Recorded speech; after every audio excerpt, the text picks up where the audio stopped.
Hello students, welcome back. This will be the second part of chapter 8, India after independence.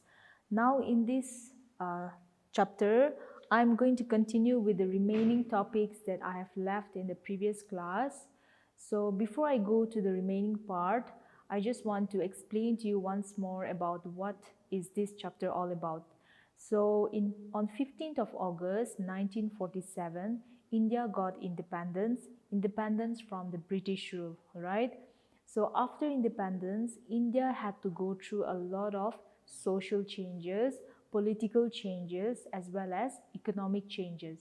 However, when we look at India in the present age, we see that so many changes has taken up and there is so much of advancements in technology, in education. Some of the Indians have even went abroad in foreign countries and they are doing a high profile jobs, whereas Indians have been improving so much in education that now these educated Indians, they have come up to be a great political leaders, or they are doing so much for the country, and India is gaining a lot in many fields because of these educated Indians. All right. Now, when India got independence, so many people had to travel from one place to another, especially between India and Pakistan, which got divided on that day when India got independence. So some of the Indians from Pakistan were shifted to India, whereas some of the Muslims from India were shifted to Pakistan. It was not by force, but out of their will. They did it voluntarily because some wanted to live and be a part of Pakistan, while some of them wanted to be a part of Indians. So that was their decision. And also, as India got independence, so many princely states were there, about 500, or there were more than 500 princely states. So all these princely states also wanted to have a separate country, or they also wanted to be a recognized state. However, it was not possible to make each and every of these princely states as cities and capitals or a separate country. So the Indian government was set up, the constitution was set up, and with the chairman of this constitution was B.R. Ambedkar. So with the decision of these constituent leaders, they made some of this as a union. Some of them became a union territory, some became capital cities, while some became the states. So, and also later on, these states were divided based on their language, based on their culture, and based on their social norms. So they also the tribal people came up, especially the northeastern areas of India was inhabited by the tribal people. Then there were also some states which have went about and formed a separate country. All right. So today I'm going to explain to you about how India shares relations with these neighboring countries. Neighboring countries are those countries which are very close to the Indian map, right? When you look at the India map, you will see that there are countries like Nepal. Towards the north, we have Bangladesh towards the east, and also we have other countries like Bhutan and Myanmar, right?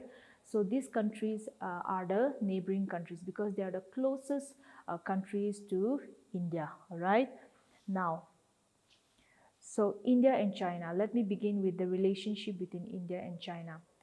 China and India, they share a good relationship because the religion Buddhism has emerged from India and then it passed on to China, right? So because of religion, India and China have a good relation where the Buddhist monks from China, they come all the way from China and they used to visit the monasteries and they visit the stupas of Gautama Buddha. So that is how, because of the religion, India and China, they always share a common relation because they have a history, right? Then coming to the next one, that is the military tension, all right? So with in the later part after the independence, China and India started having those border issues. So because of the military tension, there was border issues. However, it was not so it didn't turn up to be a big issue because there was always United Nations who settled the dispute among these two countries, all right? And then apart from that, there was also cooperation on matters related to environment. So in the later part, we can see that India and China, they share a good relation on environment, and then also India used to broadcast some of the programs of China, whereas they also broadcast some of the Indian programs over the radio or television. So these are the things that brings India and China together, though at some point of time they also have border issues, all right? Now coming to the next neighboring country, that is Nepal. Nepal and India also share a good relationship. However, Nepal is more close to China, and Nepal and China have very much similarities in linguistics and ethnicity, and they also share a good relation when it comes to trade, all right? Then there are some visit for peaceful correlations. So timely, the president or the prime minister or any ministers of India, they used to give a timely visit to Nepal so that the relations between Nepal and Nepal and India can be maintained, all right? Then the next one is India and Bhutan. So Bhutan is also one of the neighboring countries of India, and Bhutan used to depend on India. About 80% of the supplies are from India, okay? So because of that, Bhutan and India also share a good and a common relationship, though there is a difference in the religion and ethnicity. Also, like I said about China, where most of the China follow Buddhism, right? So even in Bhutan also they follow Buddhism, and for their religious purpose, for their religious programs, they also come and visit India, right? So all this led to a good relationship between India and Bhutan. And apart from that, we can also see that India used to support Bhutan whenever there is issue with their borders. So because of the support of India, the Bhutan also find India as a very helpful and a good neighboring country, okay? Now coming to the next neighboring country, that is Myanmar. Now this India and Myanmar are quite close to one another because they share a similar history. It is said that the Myanmar border and the Indian borders have a same history when it comes to the British rule, right? So the British were ruling Indians and the Myanmar border during the same period of time. So because of that, their history is quite related, and maybe because of that also they share a common relationship. So India is trying to increase economic cooperation with the Myanmaris, and because of that also the relationship keeps on improving because of the trade relationship as well. And then on one of the there was a time when Rajiv Gandhi, he also personally visited Myanmar so that there could be a peaceful relationship between Myanmaris and the Indians, okay? And he also decided to build a strong relationship in terms of economy and also cultural cooperation. Now coming to another neighboring country of India, that is Pakistan.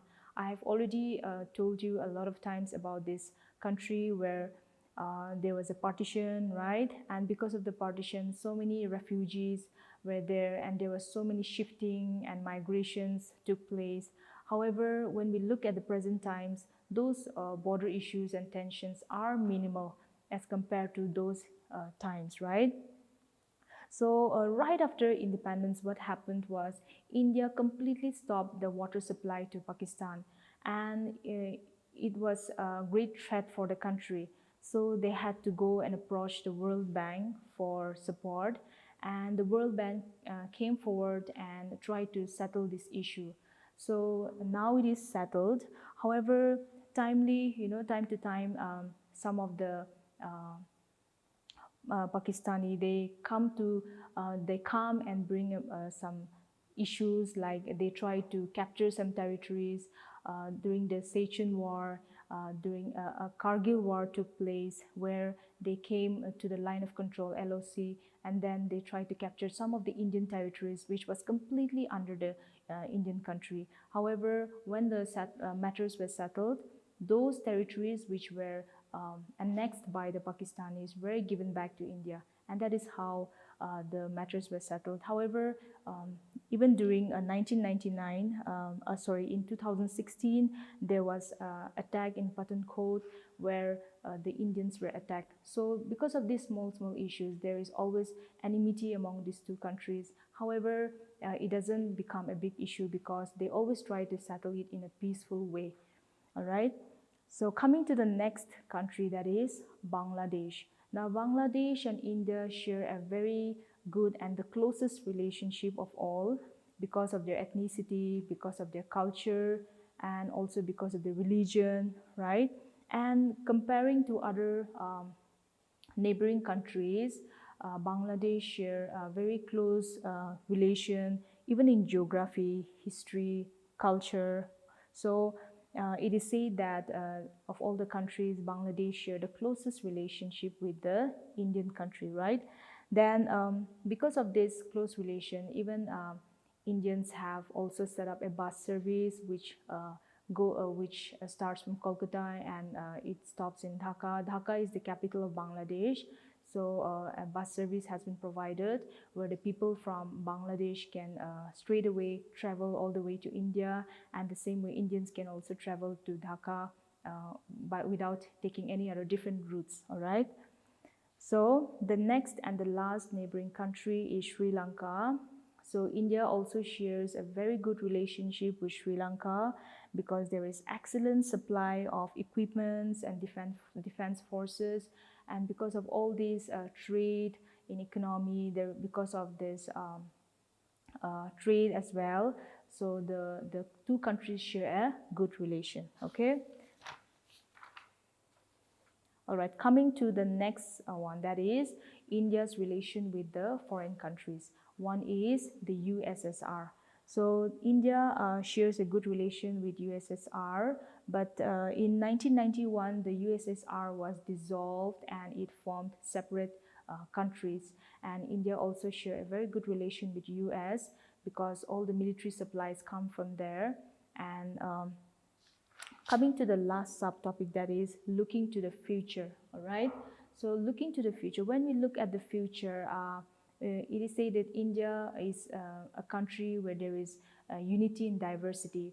So despite all these diversities in India, despite all this diversity in terms of religion, ethnicity, divisions in terms of class, and divisions in terms of religion and languages, India still comes together as a one country, right? So even though there is diverse cultures and norms in India, however, there is unity among the people, and this unity is formed because of the guidelines that has been laid down by the constitution, right? So in constitution, there are so many guidelines that used to support the tribal people, that used to give rights to the women, that also give privileges to the lowest caste of the society, like even the untouchables can visit the public places which are used by the Brahmins, who were considered as the highest class in the society. So because of this constitution, the life of these lower caste people has been improved, okay? So earlier the women did not get the right to go for further education, or women were not even allowed to come out of their homes. However, in the later part of India, after the independence, we saw that the women has got a lot of opportunities. They can also go and work, they can also feed the family, they can also get lots of opportunities along with the male counterparts, right? So all these changes came up into being, and that all took place after the Indian independence. Now, when we look at the Indian independence, we see that a little bit of Western culture is also applied, right?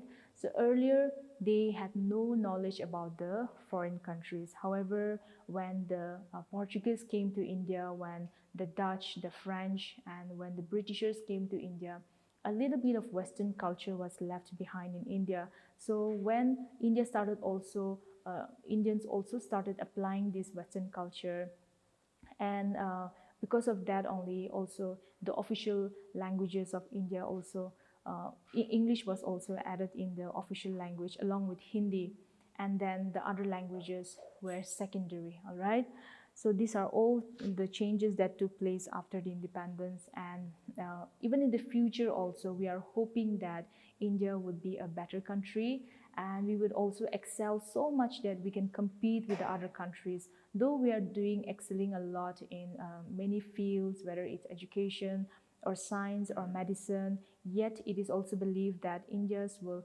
do a lot more in sports or in education or in any other different fields. All right, so that is looking to the future of India. And the Constitution of India is also very flexible. It doesn't mean that whatever guidelines are laid in the Constitution since the partition of India has to be followed.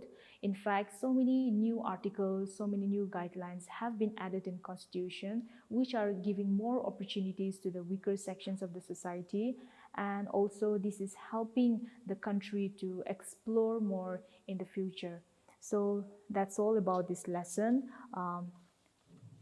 So in this lesson, I have explained to you about India after independence and their relationships with the neighboring countries, as well as their relationship with the foreign countries, and also what are the visions and goals that India have. So till then, you please try to find out the exercises by yourself by going through the textbook, and you take care and study hard. Thank you.